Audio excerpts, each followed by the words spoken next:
The repair shop sat at the corner of a busy street where voices, traffic, and the hum of city life mixed together from morning until late night. Inside the shop, the air carried the smell of metal and old oil. Tools rested on shelves like loyal companions waiting for their next call. This was the place where Lauro worked every day, fixing anything with wheels or gears. His hands knew every bolt, every chain, and every strange sound a machine could make. Lauro had been working since early morning. His shirt was stained from grease, and his arms were tired from lifting bikes and small engines. Yet he moved with patience and calm focus. He was not the fastest worker in the city, but he was careful and honest. Customers trusted him because he explained every detail without rushing and never added extra charges. He simply believed that helping people mattered. The day had been long, and the sun had begun to lower behind tall buildings when the shop bell rang. A soft ringing filled the quiet space as Lauro looked up from the bike he had just finished repairing. An older woman stepped inside. She wore a long coat that looked worn from years of use, and she carried a small bag that seemed heavier than she could comfortably manage. Her hair was white and neatly tied back. Her voice was gentle as she greeted him. She pushed a small bike in front of her. The bike was old and rusted. One of the wheels bent at an angle, and the chain hung loose as if it had given up. It looked like it had not been properly repaired in years. The woman held the handlebars tightly as she spoke. She asked if Lauro could take a look at the bike. He nodded and crouched down to inspect it. He noticed the wheel bearings were damaged, the brake cables worn out, and the chain links stiff with rust. Lauro stood up and gave her a calm smile. He explained what the bike needed in simple words so she could understand. The woman let out a slow breath. She reached into her bag and took out a small purse. Her fingers trembled as she opened it, revealing only a few folded bills and some coins. She looked at the money, then at Lauro, and said that she could not afford the full repair price. Her voice cracked slightly as she apologized for wasting his time. Lauro felt a heavy pull inside his chest. He saw the worry in her eyes.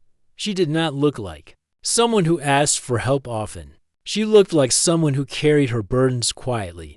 Lauro made a quick decision with no hesitation. He told her he would fix the bike for free. The woman raised her head in surprise. She asked if he was sure.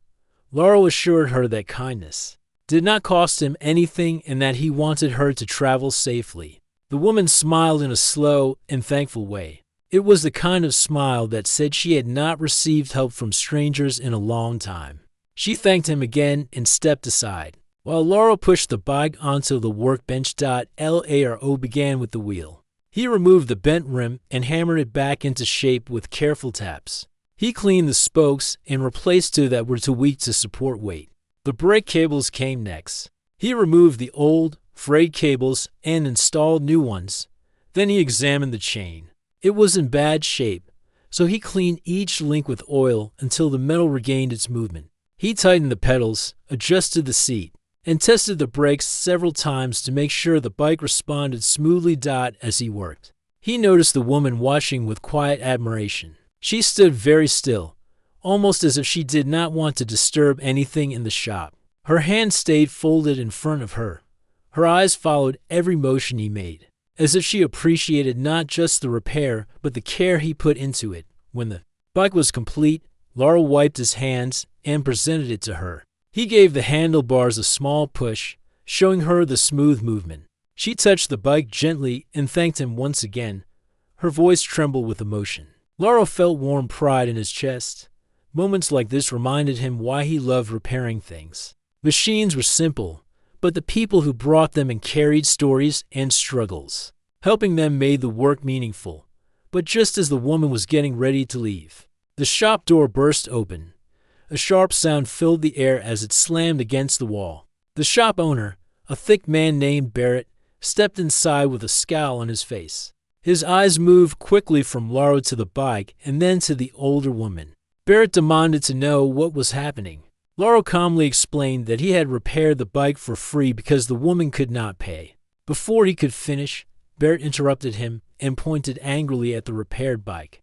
Barrett shouted that this was a place of business and not a charity center.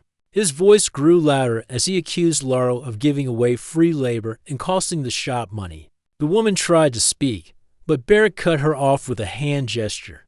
Laurel stepped in front of her to protect her from the angry words. He tried to explain that the woman could not afford the repair, and that sometimes kindness was more important than profit. But Barrett ignored him. Instead, he marched closer and pointed directly at Laurel's chest. With a loud voice, Barrett yelled that Laurel was fired. He said the shop had no room for workers who did not follow orders.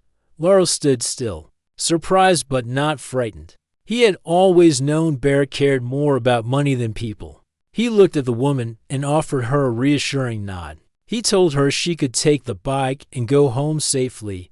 She hesitated, looking between him and Barrett, then slowly pushed her bike out of the shop. Before leaving, she gave Laurel one last grateful look. When the woman was gone, Barrett continued shouting. He told Laurel to gather his things and leave immediately. Laurel did not argue. He went to the small back room where he kept his toolbox and a few personal items. He placed his tools inside the box quietly, closed the lid, and carried it to the front of the shop. Barrett watched him with crossed arms, still fuming. Laurel stopped at the doorway and looked around the shop. He had worked here for years, repairing hundreds of bikes and machines. The walls carried marks of his effort. The floor carried oil stains from long nights of work. Yet he felt no regret. Helping the older woman had been the right thing to do. No amount of anger from Barrett could change that. The evening air outside was cool. The city lights had started to glow, and the street had begun to calm as shops closed for the night. Laurel walked slowly, his toolbox in hand. His heart felt heavy, but a quiet sense of peace balanced the weight. He had lost his job, but he had kept his principles. That thought gave him strength. He walked several blocks before stopping at a small bench near a park. He sat down and rested the toolbox beside him. He watched people pass by as the wind rustled the leaves of nearby trees. He thought about the older woman.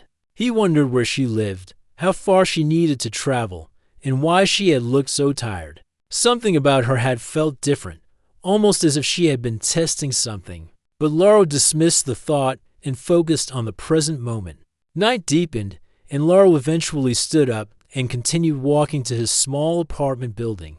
It was old but clean, and he rented a single room that fit only a bed, a small table, and a shelf. He placed his toolbox against the wall, washed his hands, and sat on the bed.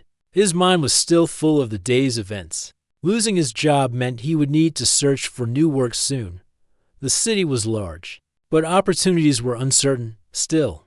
He believed that if he stayed honest and hardworking, something good would come.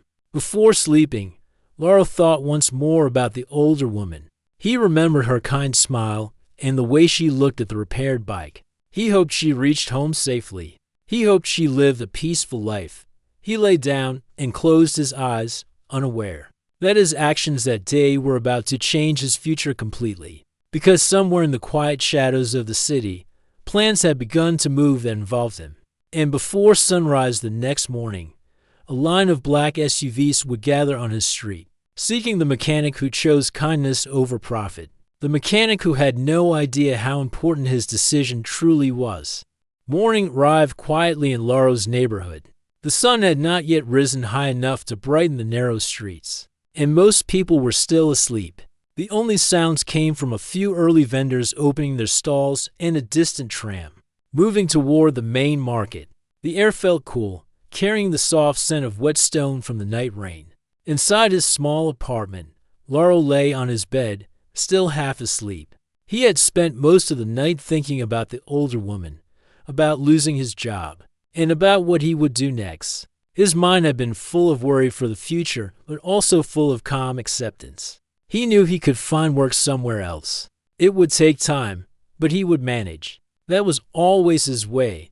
He slowly sat up, rubbing his eyes. His room was quiet. A thin line of light entered through the window and touched the floor. He took a deep breath and stood up, stretching his tired body.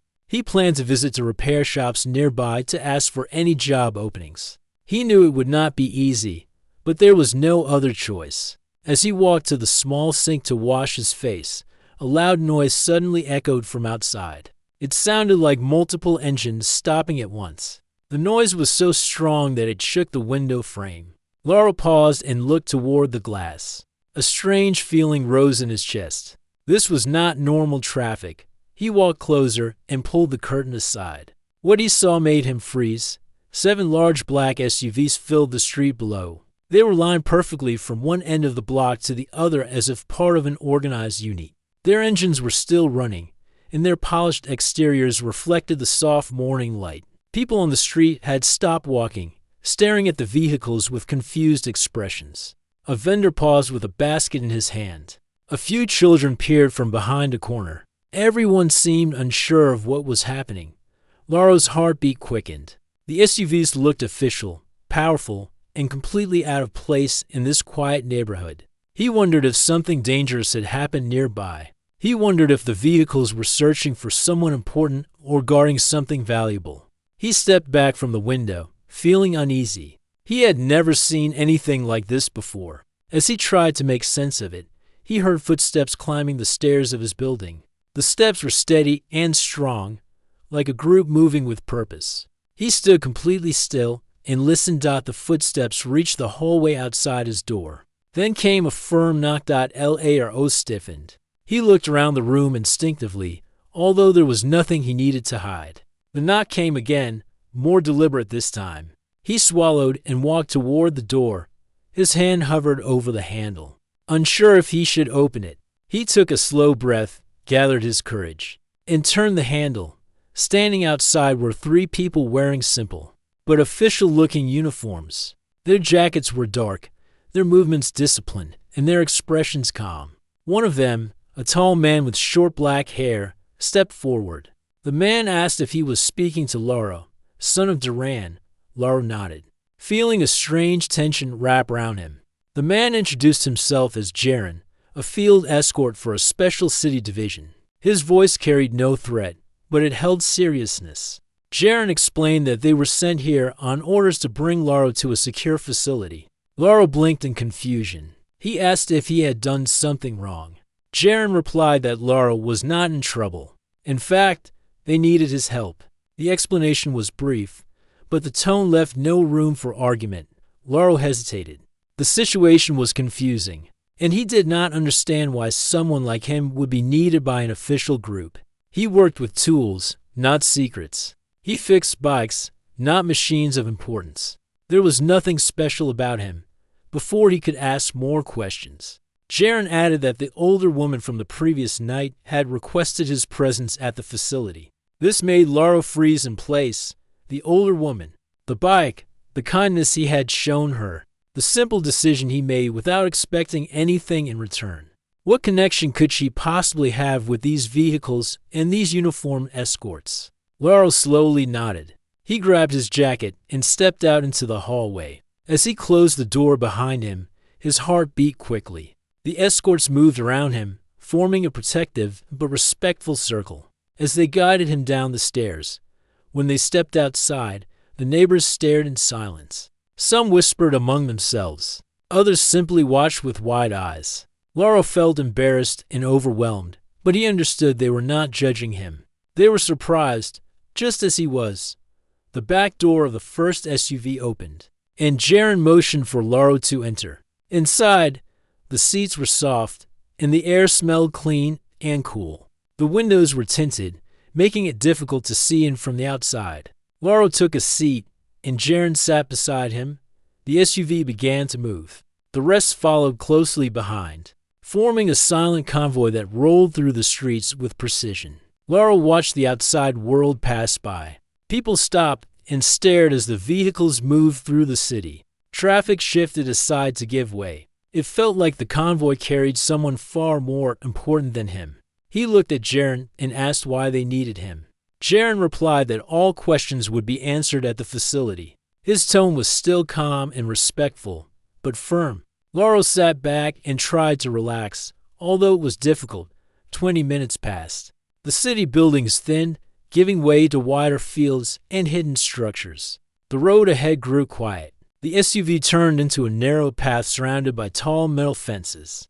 A gate opened after a coded signal from the driver. Beyond the gate stood a series of large underground access points.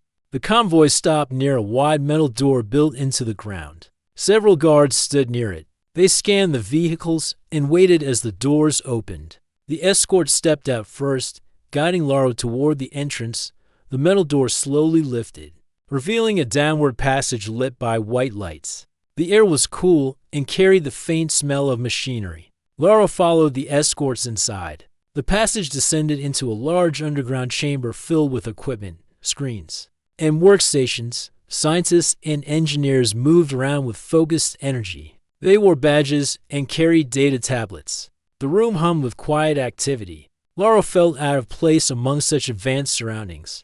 Then he noticed her. The older woman stood near a circular table in the room. She wore a clean uniform instead of her old coat. Her hair was tied neatly, and her posture held confidence. When she turned and saw Laura, she smiled warmly. She walked toward him and greeted him by name. Laura stared at her, unable to speak at first. She looked completely different from the humble woman who had visited his shop. Her voice carried authority now. She introduced herself as Mira, senior engineer for a major city project. She explained that she had visited the repair shop, in disguise to observe the behavior of everyday people. The project needed someone with honest values, someone who would help without selfish intentions. Lauro had proven himself through a simple act of kindness. His mind struggled to take it all in. Mira continued speaking with calm respect. She said that the team required someone with both skill and character. The transport cores the team was developing were delicate and often misread by trained experts. They needed someone with a natural understanding of machines, someone patient and attentive, someone who could see past numbers and focus on the heart of the mechanism. Lauro asked why she had not simply approached him directly. Mira explained that the project faced heavy risk.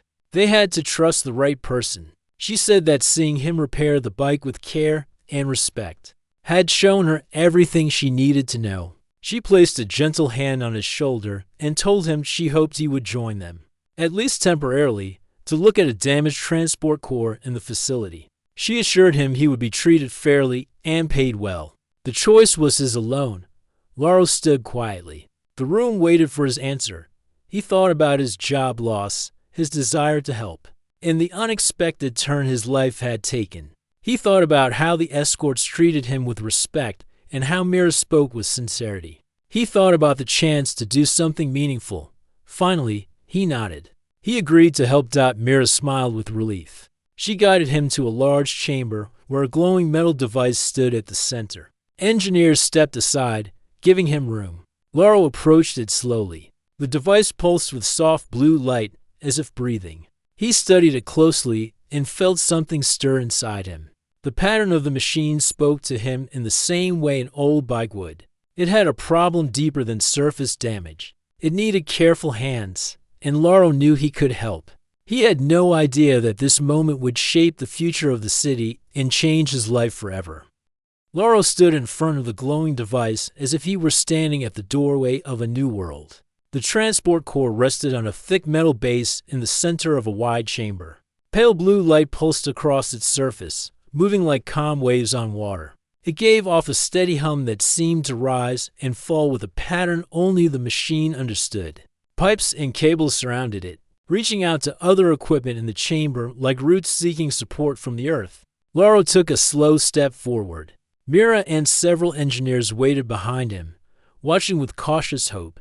Lauro could feel their eyes on him, but his attention stayed fixed on the unusual core. The device was far more advanced than anything he had ever repaired before. Yet it did not intimidate him.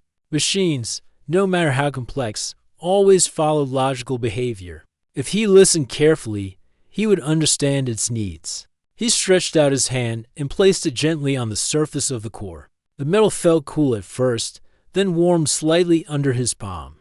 The hum shifted, almost like the machine was recognizing his presence. Lauro closed his eyes for a moment and let the sound guide his thoughts. He remembered how he would always listen to the rhythm of old bike chains, or the tone of loose gears and engines. Machines spoke in their own quiet language. This one was no different. After a moment, he opened his eyes. He stepped back and asked Mira what the team already knew about the issue. She replied that the core worked during initial tests, but became unstable every time they increased its power. Stability readings fell sharply, and the device risked shutting down completely. Many engineers had studied the problem, but each attempt made the core more fragile. They feared forcing it further would cause irreversible damage. Laura walked around the device slowly. He touched the connecting pipes one by one. He tapped certain sections lightly, listening to the echo. He crouched down and examined the lower joints of the frame. Mira and the engineers watched him quietly. Some wondered if he truly understood what he was doing. Others were simply hopeful. He stood up, moved around to the other side, and inspected a transparent panel that revealed the internal glow of the core. He noticed faint scratches inside the surface, as if something had been shaking at uneven angles. Laura frowned slightly. That pattern seemed familiar. Machines under uneven pressure often left similar marks. He asked Mira if the core ever changed pitch during power tests. She nodded and said the hum shifted sharply right before the stability dropped. Laura clenched his jaw in thought. He knew what that meant. He had seen similar behavior in old engines that strained under mismatched parts. Many complex machines, no matter how advanced, still depended on perfect alignment. He explained that the issue might not be the core itself, but a part connected to it. He suspected one of the support locks inside the central chamber of the device was not tightened correctly or was slightly out of place. When the power increased, the pressure inside the core rose unevenly, causing the instability. Mira listened carefully, and her eyes widened slightly. No one had suggested that possibility before. Most assumed the instability came from energy control, not physical strain. Laura asked if he could open the device. Mira agreed, but only if he worked slowly. The core was sensitive, and even a small mistake could weaken it further. Laura gave a single nod. He approached the nearest panel and looked around for tools. An engineer offered him a compact toolkit designed for delicate machinery. Laura held the tools in his hands, feeling their weight. They were unfamiliar, but he understood their purpose. He took a deep breath and began loosening the first bolts of the panel. His movements were slow and steady. One wrong slip might cause damage, but he trusted his instincts. He removed the panel and set it aside carefully. The inside revealed a cluster of wires, small rods, and energy capsules arranged in a tight structure. Laura leaned forward and studied every piece. He followed the lines of connection until he reached the central chamber.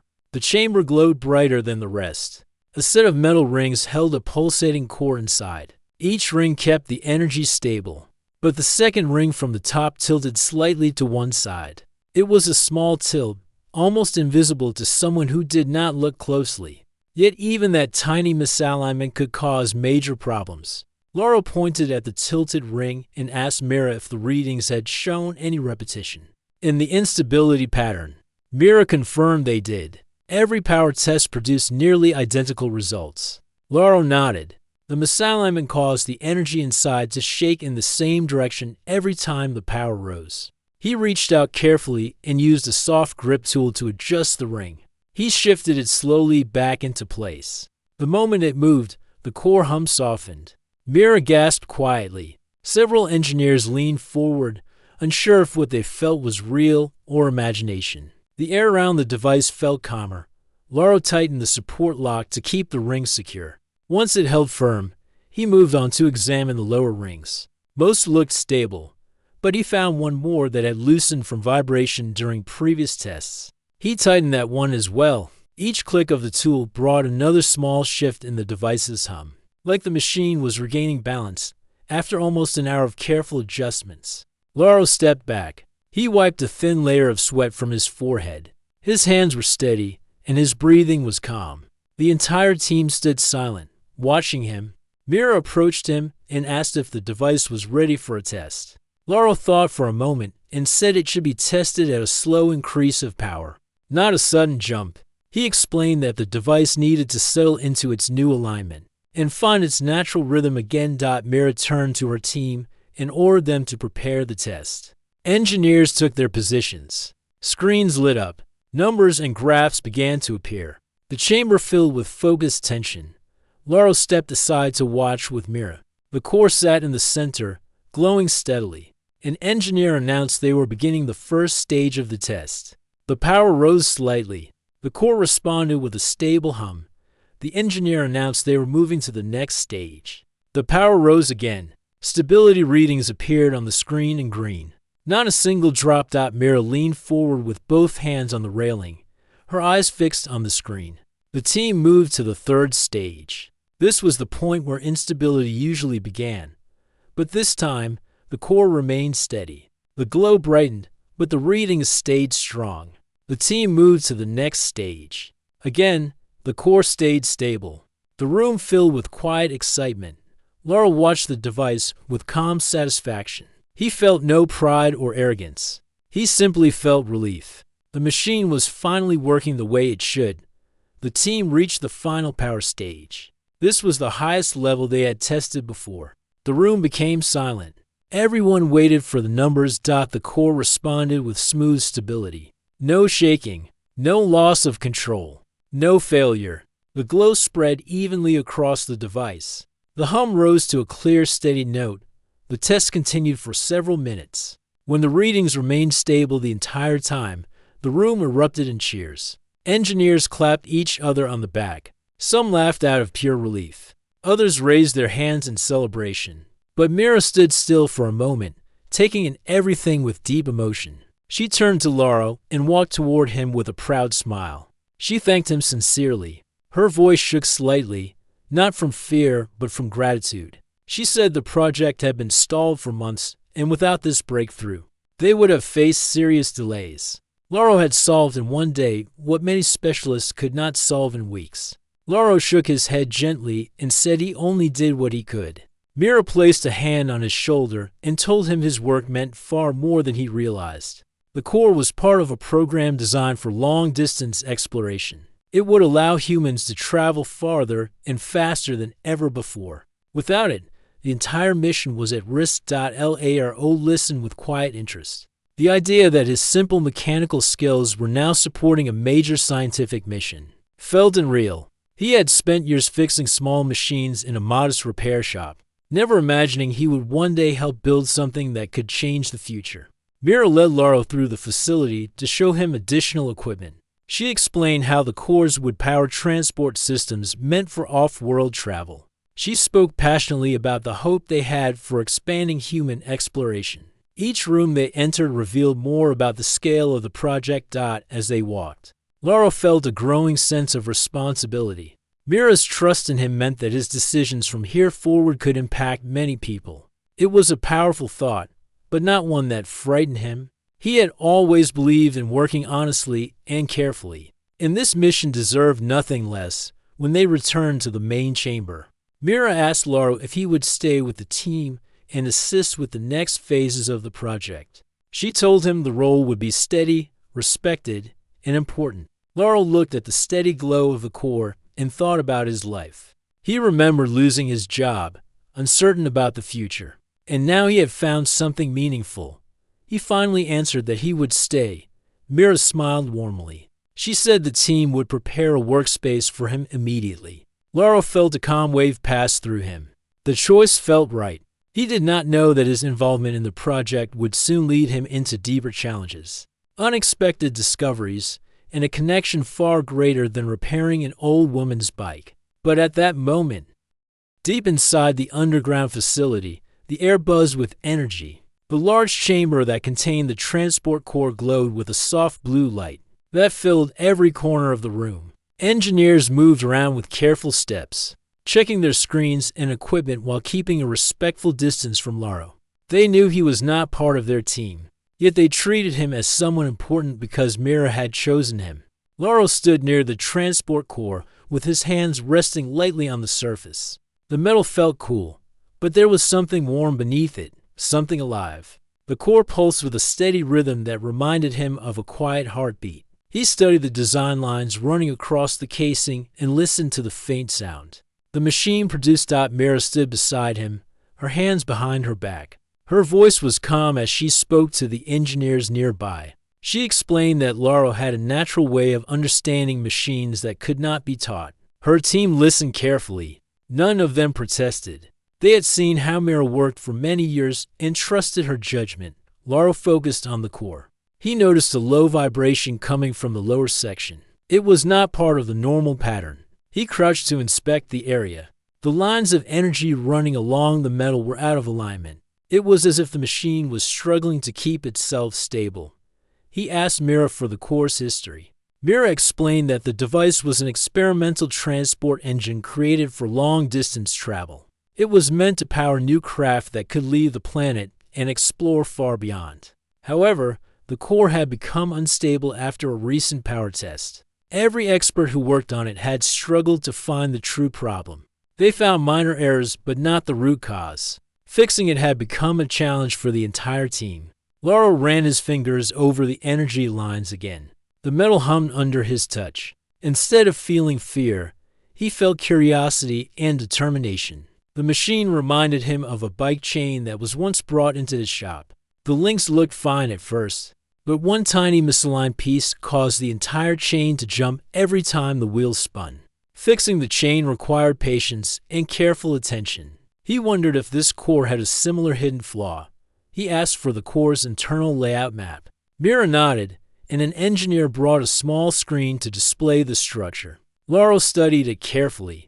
The map showed a network of power channels running through the core. One channel was highlighted in red, showing an error signal. Laurel pointed at the red section and asked if it had been checked. Mira explained that the team had inspected that section many times. They found nothing wrong. Laurel frowned slightly and continued examining the layout.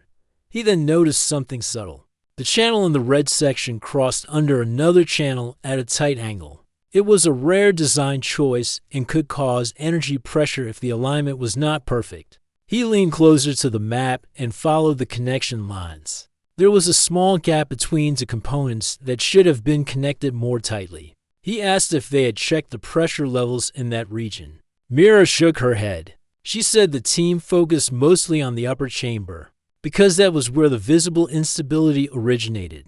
The lower chamber had been considered stable. LARO asked to open the lower chamber panel. The engineers exchanged glances. The panel had not been opened since the engine became unstable, because they feared causing further damage. Mira stepped forward and gave a firm order. The team quickly prepared the tools and safety shields. Laurel stepped back while the engineers carefully removed the panel. When the metal door lifted, Laurel saw a series of glowing cables inside. One cable near the bottom flickered weakly, its light dimmer than the others. It curved tightly around another component, almost touching it. Laurel reached out and touched the cable gently. It vibrated in an uneven way. The energy running through it was not flowing smoothly. Mira crouched beside him and asked if he had found the issue. Laurel nodded and explained that the cable was bending too sharply. The energy flow needed a clean path, but the bend created resistance. Over time, that resistance built pressure in the upper chamber, which caused the instability the team kept seeing. It was a simple problem hidden inside a complex machine. Mira stared at the cable. Her eyes widened with realization. No one had thought to check such a small detail. The team had been looking for large faults, not tiny misalignments. She stood up and ordered her team to prepare for a careful adjustment of the cable. Laurel offered to help. Mira agreed and instructed the engineers to follow his lead. Laurel took hold of two insulated tools and gently lifted the cable. His hands were steady. He worked slowly and patiently, adjusting the angle of the bend. A soft glow brightened from the cable as its tension eased. Next, he secured the cable into a new position with a small clamp that had been stored nearby. Once he was certain the cable was stable, he stepped back. Mira told the team to run a low-power test. An engineer tapped a control panel. The core filled with a brighter blue light. The hum changed from a strained tone to a smooth, even sound. The vibrations settled. Every monitor in the room shifted from warning symbols to stable readings. The room fell silent for a moment. Everyone stared at the core with disbelief and then amazement. The core was stable. It had not been stable for months. Teams of experts had struggled with it, running test after test, searching for answers. And now, With one simple adjustment, the machine breathed normally again. Mira looked at Laurel with deep respect. She told him he had saved the entire project. Without the core, the transport program would have been shut down. Years of work would have been lost. His simple but sharp observation had brought the machine back to life. Laurel felt warmth rise in his chest. For the first time in many years, he felt truly valued for his skill. He had spent so much time fixing old bikes and simple machines. He never imagined he would repair something so important. Mira placed a hand on his shoulder and guided him out of the chamber. She took him to a meeting room where her team soon joined them. A large screen showed the stable energy pulse of the core. The engineers discussed the implications in excited voices. Mira raised her hand to quiet the room. She announced that Laurel's fix not only restored the core, but also revealed a flaw in their design approach. She said they had been relying too much on calculations and models. They had forgotten the value of human intuition and simple mechanical sense. The team nodded. Some looked embarrassed, while others looked grateful. They realized that machines, no matter how advanced, sometimes needed the same careful attention as a basic bike. Mira then turned to Laurel and asked him to stay with the project. She offered him a full position with fair pay, training, and access to tools he had never used before. She said his role would be essential in creating stable engines for future missions. Laurel felt overwhelmed by the offer. He looked around at the room filled with bright minds and advanced technology. He thought about his small apartment, his lost job at the repair shop, and the older woman who had brought her bike to him. He thought about the strange path his life had taken. Finally, he nodded. Mira smiled with pride and welcomed him to the team. The room filled with applause. After the meeting, Mira walked with Laurel through the facility. She explained future plans for long-distance travel, new craft designs, and expanded missions. Laurel listened carefully. Everything felt new, but he felt ready to learn. Later that day, he returned to the core chamber to watch it run. The blue glow reflected in his eyes. The machine that had once been unstable now pulsed with steady energy. Thanks to his simple but meaningful repair, Laurel realized that he had become part of something bigger than he ever imagined. His kindness toward a stranger had opened a door to a future he had never dreamed of. And as he stood there, watching the hum of the engine, he knew this was only the beginning, because the core was stable now, and the path ahead for Laurel, for Mira, and for the entire project was bright and full of promise. A calm silence filled the large underground chamber after the final test of the transport core. Engineers and workers waited near their stations as if holding their breath. The air carried a soft hum from the glowing metal device in the center of the room. It shined with steady blue light, stronger and more stable than ever before. Laurel stepped back from the device and wiped the sweat from his forehead. His hands trembled slightly from the intensity of the work he had just completed. He had spent hours checking every part of the core, tightening loose sections, balancing weak joints, and aligning the internal rings that controlled the flow of energy. Every adjustment required deep focus and steady patience. Even the smallest mistake could cause the energy to collapse. But he had done it. The transport core was working, fully alive, fully stable. Mira walked toward him with careful steps. Her eyes shined with pride as she studied the glowing device. The engineers behind her stared at Laurel as if they were seeing him in a new light. Many of them had spent years studying advanced systems, yet none of them had been able to bring the core to this level of stability. Laurel had done it in a fraction of the time. His natural understanding of machines had surprised everyone. Mira thanked him with a warm smile.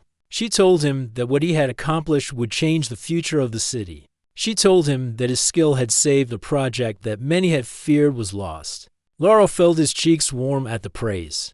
He was not used to people looking at him with such admiration. He had always seen himself as a simple mechanic, someone who fixed broken bikes and small engines. But now the entire room treated him as someone special. Before anyone could speak further, an alarm rang high above them. It was not a harsh alarm, but a signal of incoming communication. Several engineers hurried to their stations. A large screen lit up on the wall, showing officials from the city's main council. The council members looked serious but calm. They asked for a report on the transport core. Mira stepped forward and explained that the device had been fully repaired and stabilized. She introduced Lauro as the person responsible for the success.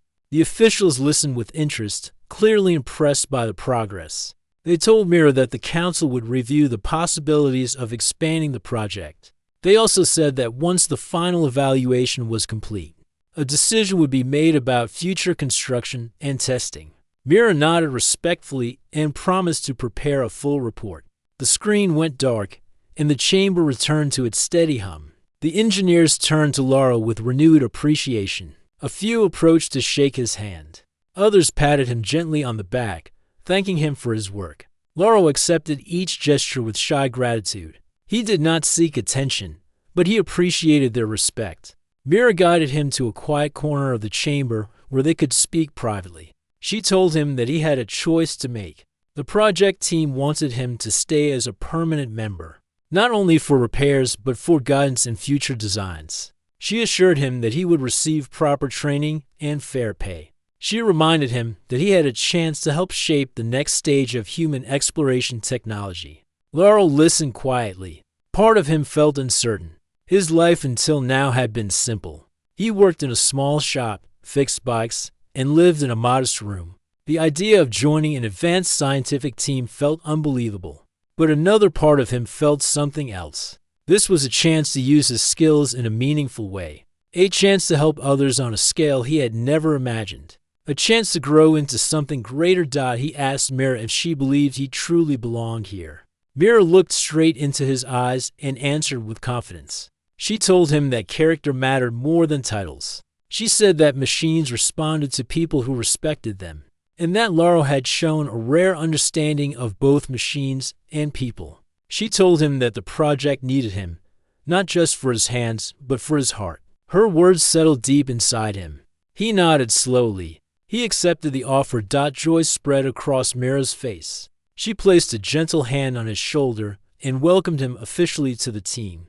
She told him that new tasks would begin soon, but that today he should rest. He had worked harder than anyone, and he deserved time to breathe.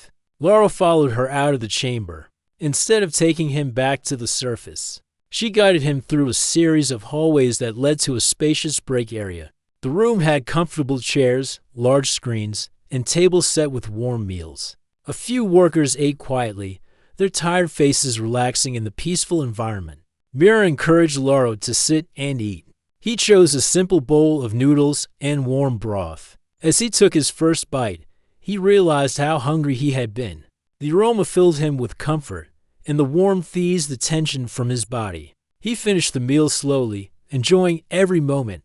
Once he was done, he walked toward one of the glass walls. It showed a live feed of the city above. He watched the bright buildings, the moving trams, and the crowds of people going about their daily lives. They had no idea that an important breakthrough had taken place underground.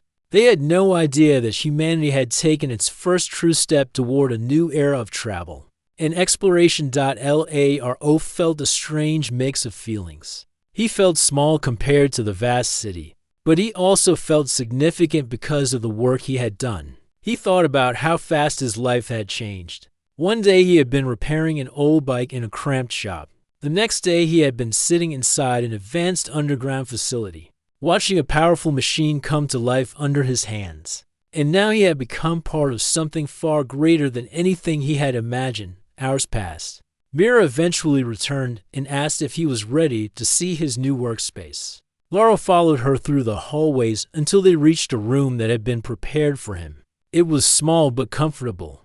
It had a bed, a clean desk, and a shelf filled with tools. Mira explained that he could stay in the facility for as long as he wished. She told him that the team worked long shifts, and having rooms nearby made their lives easier. Lauro thanked her sincerely. She nodded and left him to explore the room. He walked around slowly, touching the tools and examining the desk. Everything felt calm and welcoming. He sat on the bed and looked at the small clock on the wall. The time reminded him of his old life. He thought about his tiny apartment and the familiar creaking of the floor beneath his feet. He wondered if his neighbors had seen the SUV's return with him. or if they had gone back to their daily routines. He wondered what his old boss, Barrett, would say if he learned about Laurel's new position. But Laurel knew that thinking about the past would not change anything. The future called to him now, a future full of unknown challenges and new discoveries. A future where his hands and mind would shape machines that might someday travel beyond the city, and maybe even beyond the planet Dot. As he sat quietly, Mira appeared at the door once more. She informed him that the council had just approved the next stage of the project. The transport core he repaired would be used in a full-scale prototype. The test would begin within a few months. She told him that the team wanted him to be part of every step. She said that his insight would guide them through the difficult stages ahead. Laurel felt excitement rise inside him. He nodded eagerly. Mira smiled again and left the room. Night arrived above the city, but in the underground facility the lights remained bright and steady. Laurel lay on his bed, staring at the ceiling.